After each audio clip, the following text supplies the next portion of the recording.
Hello everyone. In today's Role Model of Hope series, we will uncover the story of determination and vision. Hidden behind a brand so familiar to us all, McDonald's.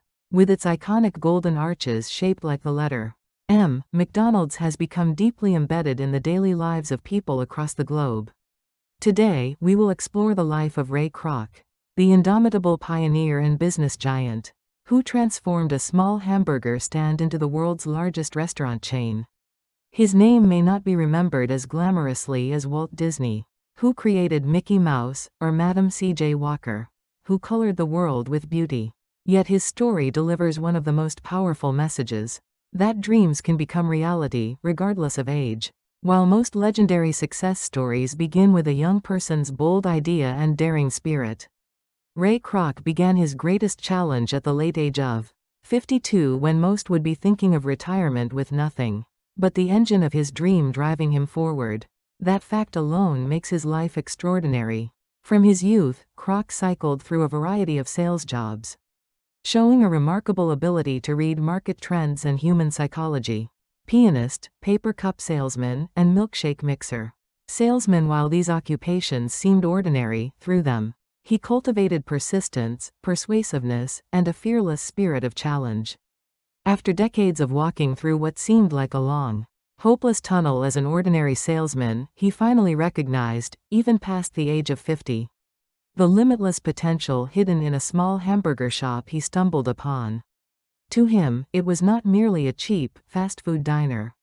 He saw instead a grand blueprint of 20th-century business innovation built on efficiency, uniformity, and standardization, and the future of a family-friendly dining culture that people could trust and enjoy. The story of a man who bet his remaining years and all his assets on this single possibility teaches us the true value of courage, persistence, and visionary foresight.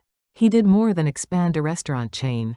He established the very concept of the fast food industry, presented the blueprint for modern franchising, and is hailed as the great innovator who rewrote the business history of the 20th century. His life pressed forward with only a burning belief: I can do it, despite endless setbacks and failures. Like Walt Disney, who nurtured imagination by sketching on scraps of paper in a weary routine, and like Madam C.J. Walker, who gave her peers self-respect despite poverty and racial discrimination, Ray Kroc also discovered extraordinariness in the ordinary and turned his conviction into reality. He did not merely sell hamburgers, he infused each one with a vision of dreams, opportunity, and efficient systems, creating a powerful cultural icon, now woven into the lives of hundreds of millions worldwide. In 1955, Ray Kroc opened the first McDonald's franchise in Des Plaines, Illinois. This was not just a store. Opening it was the beginning of a transformation that would change not only his life, but also the world's dining culture and business model. How did one salesman, armed only with his vision and indomitable will, swallow impossibility itself and build a global empire? His story is not confined to fast food. It clearly demonstrates the core elements of business success: passion, persistence, and the ability to seize opportunity. This great journey we are about to take may awaken the passion sleeping deep within you and remind you of the truth that the moment you think it's too late is actually the earliest time to begin. His story conveys the strongest message of hope to anyone who dreams and dares. Regardless of age or circumstance, Ray Kroc proved with his entire being that success is not the privilege of youth, but rather the great potential born of long experience and mature insight. Now, let us dive deep into the life of the giant who swallowed impossibility. Ray Kroc. In 1902, in Oak Park, a suburb near Chicago, Illinois, a boy named Raymond Albert Kroc was born. He would one day change the dining habits of the entire world. His parents, Alois and Rose Kroc, were of Czech immigrant background and built a modest middle-class American household. Yet Ray's childhood was far from smooth. His father, Alois, worked as a telegraph operator for Western Union. Before venturing into railroad construction at times, he even dabbled in risky real estate speculation, briefly promising his family a stable life. But ultimately, he repeated failures that left the family Financially insecure, these experiences instilled in young Ray a deep awareness of poverty and instability, while also igniting a powerful desire and determination to succeed at all costs. Early on, he came to understand life's harsh realities and began sharpening an instinctive sense for money and the business world. As a child, Ray was full of energy and ambition. Unlike his peers, he was not content with quiet, static games. He constantly tried new things, observing people and objects around him, and exploring the world in his own way. From an early age, he revealed a natural salesman's instinct. A family anecdote recalls him imitating characters from Charles Dickens' novels and conducting lie detector tests on his relatives. An early glimpse of his gift for understanding and persuading people beyond simply buying and selling goods. His greatest talent lay in the ability to move people's hearts. He also developed a passion for music. At an early age, without formal training, he taught himself piano and played skillfully, earning tips by performing with local bands. At night, this gave him not only artistic sensibility and stage experience, but also indirect exposure to the entertainment business environment. His bold and adventurous nature did not allow him to be tied down by academics. At just 15, he made the daring decision to drop out of high school, driven by a thirst to learn more from the great school of life itself. It was during World War I, fueled by patriotism and a hunger for new experiences, he falsified his age in an attempt to enlist as an ambulance driver.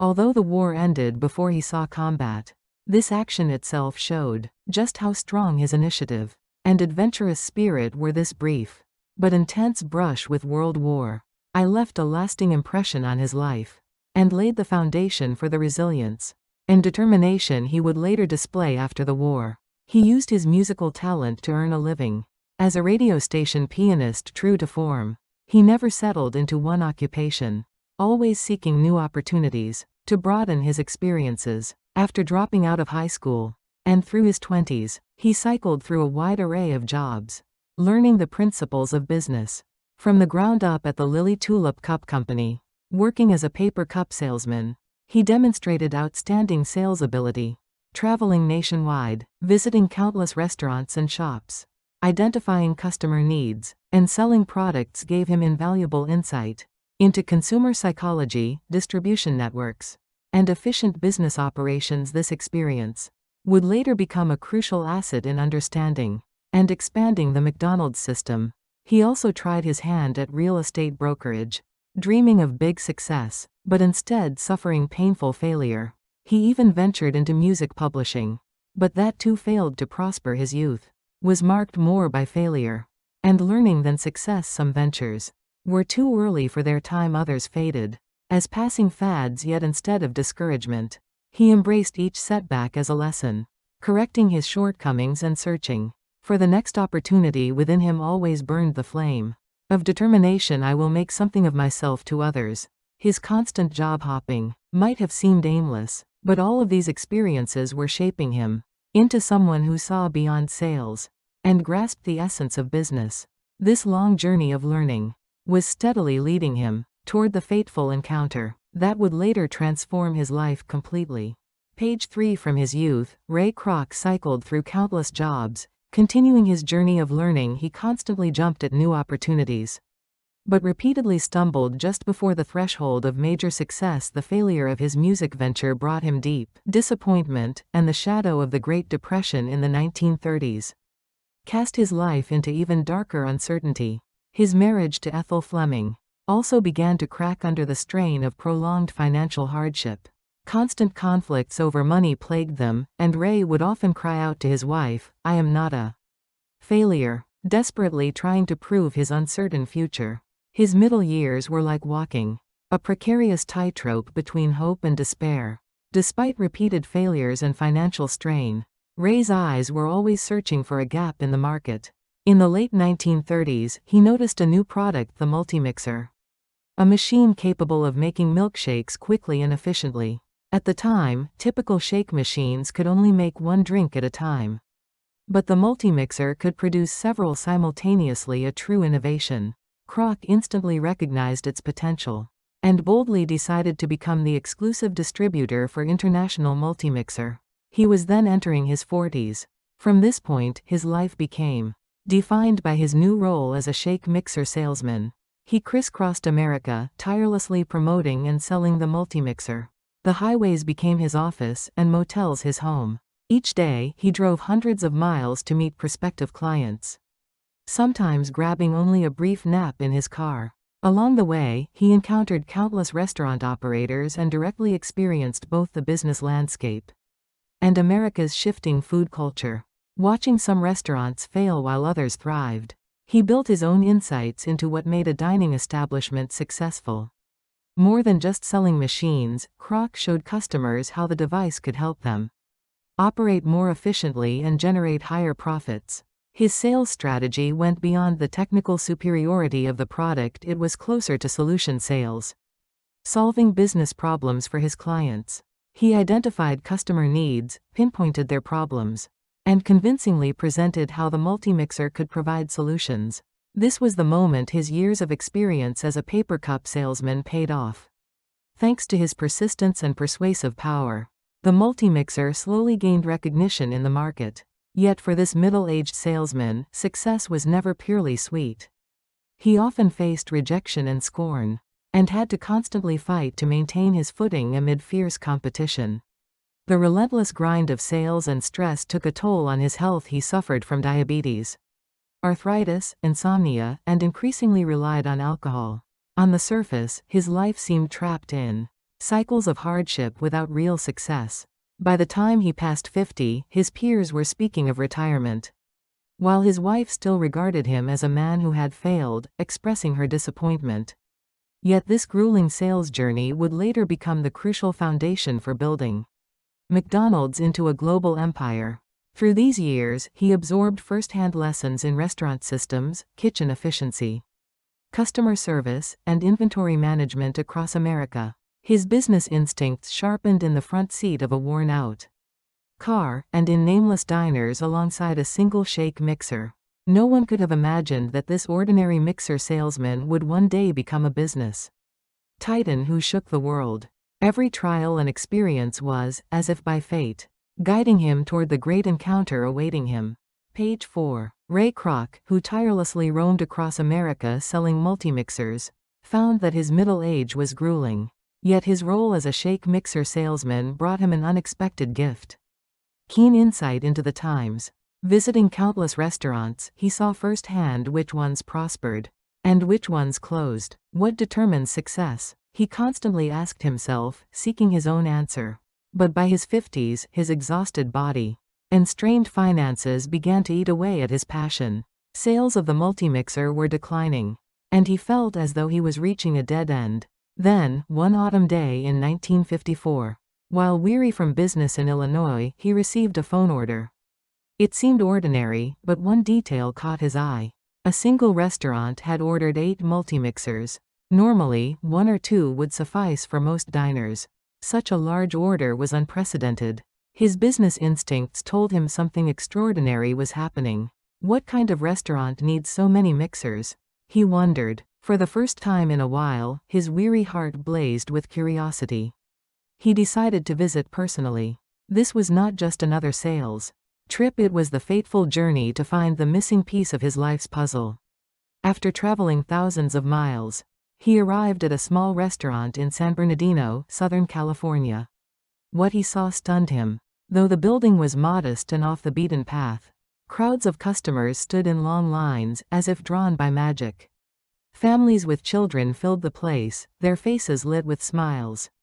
At a time when drive-in restaurants dominated, this one required customers to walk up to the counter, order, and pick up food themselves. What stood out most was the incredibly fast service and astonishing efficiency. Within seconds of placing an order, hot fresh hamburgers, crispy fries, and cold milkshakes were served. Every meal was identical in taste and quality, as though produced on a conveyor belt. Burger patties were cooked to exact weight, fries fried to a perfect golden crisp. The kitchen focused solely on 3 items: burgers, fries, and drinks, and employees worked like a well-trained machine. This speedy service system was nothing short of revolutionary. Kroc was spellbound. Inside, he met Richard and Maurice McDonald, the McDonald brothers.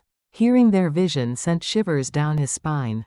They had devised an assembly line system for hamburgers, standardizing every step for maximum flavor and quality. Even more impressive, not a scrap of trash or paper cup littered the grounds. An immaculate restaurant, almost unheard of at the time. He realized instantly this was what he had been searching for all his life.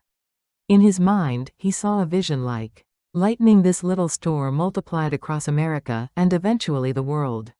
Burning with passion, he told the brothers, it would be a crime to keep this system locked in San Bernardino. It must spread across the nation, no, across the world. His voice brimmed with the fervor of a man convinced he had found his destiny.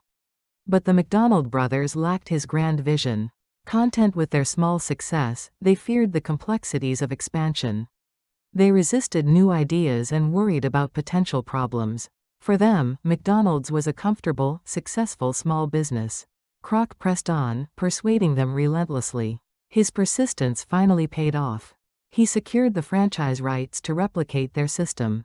At 52, when most men thought of retirement, Ray Kroc staked his remaining years and everything he owned on the vast potential of this tiny hamburger stand. This meeting was the turning point not only for their lives, but for the future of global dining. Page 5. The fateful meeting with the McDonald brothers brought light to Ray Kroc's life. But it did not mean a smooth road ahead. At 52, when most dreamed of retirement, he risked everything to leap into franchising. In his eyes, the small San Bernardino burger joint appeared as a golden wave, ready to sweep across America. Yet turning this vision into reality proved thorny. His first task, opening the first franchise outlet that faithfully reproduced the brothers' speedy service system. On April 15, 1955, in Des Plaines, Illinois, the first McDonald's franchise opened under Kroc's contract. He personally oversaw every step of construction, ensuring the kitchen layout, service speed, and cleanliness matched the original.